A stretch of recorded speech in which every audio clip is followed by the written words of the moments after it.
इस वीडियो में समाजवादी पार्टी के मेरठ दक्षिण सीट से उम्मीदवार आदिल चौधरी कमरे में मीटिंग कर रहे हैं और मीटिंग करते हुए इस वीडियो में वो जो कह रहे हैं वो बेहद ही आपत्तिजनक और धमकी भरा बयान है। उन्होंने कहा कि आप बेफिक्र रहो, सरकार बन रही है, इंशाअल्लाह इनको छोड़ेंगे नहीं। जिस तरीके से ये हमारे साथ जुल्म कर रहे हैं, इनसे बदला लिया जाएगा और इनको एहसास करा दिया जाएगा। आगे ये 100 बार सोचेंगे कि कैसे होता है, कैसे होते हैं। मेरे भाइयों, लड़ाई छोटी सी नहीं है। 30 सेकंड का ये वीडियो सोशल मीडिया पर वायरल है। समाजवादी पार्टी के उम्मीदवार आदिल चौधरी वीडियो में सरकार बनने पर बदला लेने की बात कर रहे हैं और उन्हें सुन रहे लोग इस बात पर तालियां बजाते हैं। कैसे होता है, कैसे होते हैं। और तालियों की गूंज के साथ यही विवादित बयान अब पुलिस तक पहुंच गया, जिसके बाद पुलिस ने मामला दर्ज किया। एक वीडियो वायरल हुई थी जिसमें एक प्रत्याशी के द्वारा ये कहा गया है, वो जिस प्रकार की बातें कही गई है कि हमारी सरकार आएगी तो बदला लिया जाएगा, और इस प्रकार की बातें जो वास्तव में जो है द्वेष भावना फैलाने के लिए प्रेरित लग रही थी। इसका परीक्षण कराया गया। परीक्षण कराने के बाद में इसमें अभियोग पंजीकृत कराया गया है धारा 505 आईपीसी के अंतर्गत, और इसकी सूचना माननीय निर्वाचन आयोग को भेजी गई है।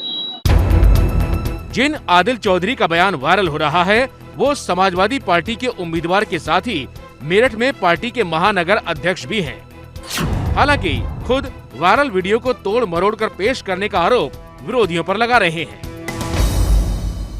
मैंने वीडियो नहीं देखी, लेकिन जिस तरीके से मैंने सुना तो हमने तो ये कहा था कि जनता इससे अपने अपमान का बदला लेगी भारतीय जनता पार्टी से, क्योंकि ये बौखला रहे हैं, इनका सफाया हो रहा है, ये कुछ भी कर सकते हैं। जब ये बंगाल का ब्रिज दिखा सकते हैं, जब ये चाइना का एयरपोर्ट दिखा सकते हैं, और जब अमेरिका की टावर दिखा सकते हैं, ये कुछ भी कर सकते हैं, क्योंकि पब्लिक ने इन्हें नकार दिया।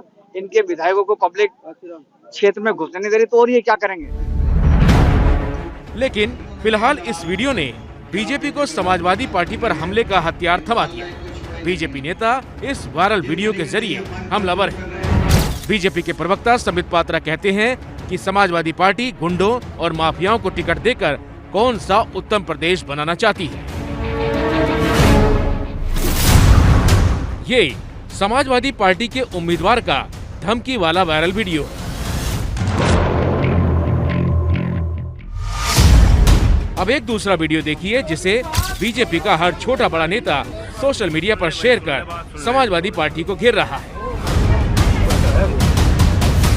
वायरल हो रहा ये वीडियो गांव में किसी आंगन का है। यहाँ शामली से आरएलडी के उम्मीदवार प्रसन्न चौधरी भी माला पहने हुए नजर आ रहे हैं, लेकिन चौकी पर खड़े होकर हरे रंग के स्वेटर में जो शख्स बोल रहा है उसका बयान भड़काने वाला है। अगर हमारे चौधरी के साथ कोई गड़बड़ी होती है ना तो हम मिनट नहीं लगाने यहाँ गड़बड़ी करने में, क्यों नहीं भाई। मुख्यमंत्री योगी आदित्यनाथ के मीडिया सलाहकार शलम मणि त्रिपाठी ने वायरल वीडियो को ट्वीट किया। दावा है कि हरे रंग के स्वेटर वाला शख्स अरशद है, जो कैराना के समाजवादी पार्टी उम्मीदवार नाहिद हसन का समर्थक है।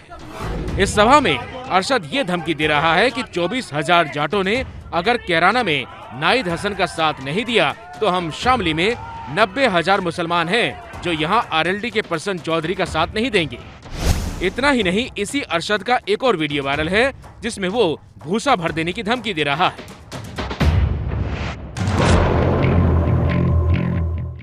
वहाँ तो है 24,000, यहाँ आए हम 90,000। इलाज बांध देंगे, घुस भर देंगे, समझ गए। ABP news in viral video की पुष्टि नहीं करता, लेकिन नाहिद हसन के समर्थक का यही वायरल वीडियो बीजेपी नेताओं को जाटों का शुभचिंतक बनने का मौका दे गया है। मैं तो कह रहा हूँ समाजवादी पार्टी तो उत्तर प्रदेश की जनता को धमकी दे रही है, लेकिन यह तो वास्तविकता है। वो तो कोई कट्टा लेके जा रहा है, कोई बम लेके जा रहा है, कोई रिवॉल्वर लेकर के जा रहा है कि अगर समाजवादी पार्टी को वोट नहीं दिए तो हम तुम्हारा ये हश्र करेंगे। लेकिन उनको ये समझ लेना चाहिए कि उत्तर प्रदेश में सुशासन है। कैराना की घटना ने उत्तर प्रदेश को पूरे देश के अंदर शर्मिंदा किया था। वहां से मेरे यूपी के लोगों को समाजवादी पार्टी की सरकार में समाजवादी पार्टी के विधायक की धमकी के कारण, उनकी सत्ता के संरक्षण के कारण लोगों को अपना घर द्वार छोड़ करके दूसरे राज्य में जाना पड़ा। शर्म आनी चाहिए ये श्री अखिलेश यादव जी को। इसके लिए क्षमा मांगनी चाहिए। परंपरा सी रही है कि आपस में बैठते हैं और अमित शाह जी हमेशा पश्चिम को ज़्यादा अच्छी तरह जानते हैं और पश्चिम की मुझे नहीं लगता और कोई दूसरा नेता होगा जो उनसे ज़्यादा पश्चिम उत्तर प्रदेश को जानता होगा, तो बैठक वो ले रहे हैं। इसीलिए जो मुख्यमंत्री पद का उम्मीदवार है समाजवादी पार्टी का, उसे हम डाइजेस्ट नहीं कर सकते। पश्चिम उत्तर प्रदेश अखिलेश यादव को नहीं मुख्यमंत्री बनने देखना चाहता। अगर कोई हमारा विरोधी भी है तो वो भी चाहता है कि भाजपा की सरकार बने, अखिलेश ना बन जाए दोबारा मुख्यमंत्री। फिलहाल अरशद पर भड़काऊ बयान देने का मामला दर्ज हो चुका है और पुलिस उसे गिरफ्तार कर चुकी है।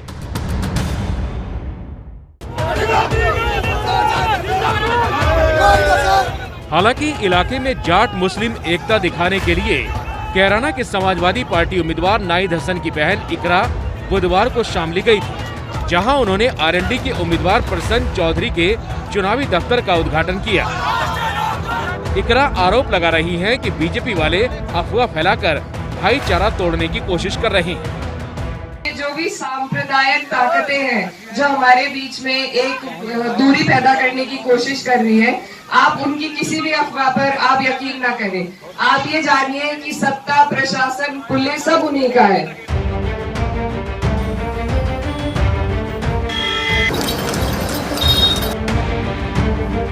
कैराना पश्चिमी यूपी की सबसे हॉट सीट है। 2017 के चुनाव में कैराना से ही पलायन का मुद्दा गर्म हुआ था, जिसके बाद इलाके का सियासी समीकरण बदला।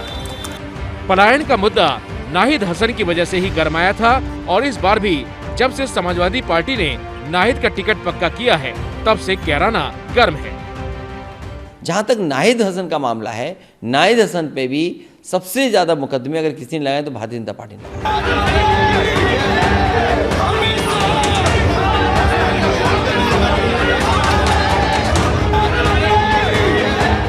इसी मुद्दे को गरमाने के लिए पिछले हफ्ते अमित शाह ने कैराना से ही चुनाव प्रचार की न सिर्फ शुरुआत की, बल्कि पलायन के बाद लौटे लोगों से भी मुलाकात की थी। सबसे बड़ी बात थी, लोग कहते थे भाई यहाँ से जाना पड़ेगा, यहाँ रह नहीं सकते। अब देखो अमित शाह जी आए कैराना में, मैं छोटी सी बात आपको बताना चाहता हूँ।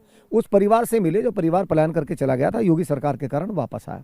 उस परिवार के मुखिया से उन्होंने पूछा क्या हाल है, तो उन्होंने कहा ये भारतीय जनता पार्टी की आपकी मुख्यमंत्री की कृपा है कि हम वापस अपनी दुकान पर आके बैठ गए। उससे पहले योगी जी आए थे, तो योगी जी ने 11 साल की बच्ची से ऐसी पूछ लिया था। उस घर में गए थे जो घर जहाँ कैजुअल्टी हुई थी, उन्होंने पूछ लिया था कि अब तो डर नहीं लगता, तो 11 साल की बेटी ने कहा था योगी है तो डर कैसे। ये बड़ी बात है। शामली जिले में विधानसभा की 3 सीटें हैं। 2017 में 2 सीट बीजेपी, 1 सीट एसपी ने जीती। कैराना से एसपी के नाहिद हसन जीते थे। शामली थाना भवन सीट बीजेपी ने जीती थी। कैराना और शामली का सामाजिक सियासी समीकरण बिल्कुल अलग अलग है। कैराना में समाजवादी पार्टी के टिकट पर मुस्लिम नाहिद हसन और शामली में आरएलडी के टिकट पर जाट उम्मीदवार प्रसन्न चौधरी को उतारकर गठबंधन ने जाट मुस्लिम समीकरण साधने की कोशिश की है, लेकिन यही कोशिश इलाके में गठबंधन की राजनीति पर भारी पड़ती दिख रही है।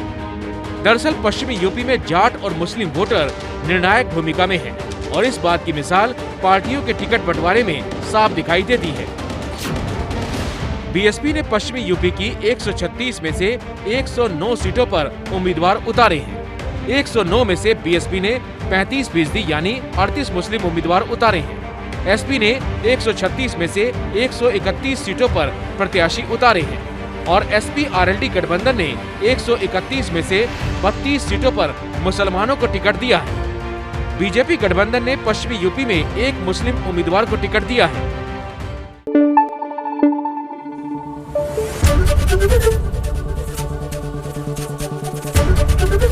एबीपी न्यूज आपको रखे आगे।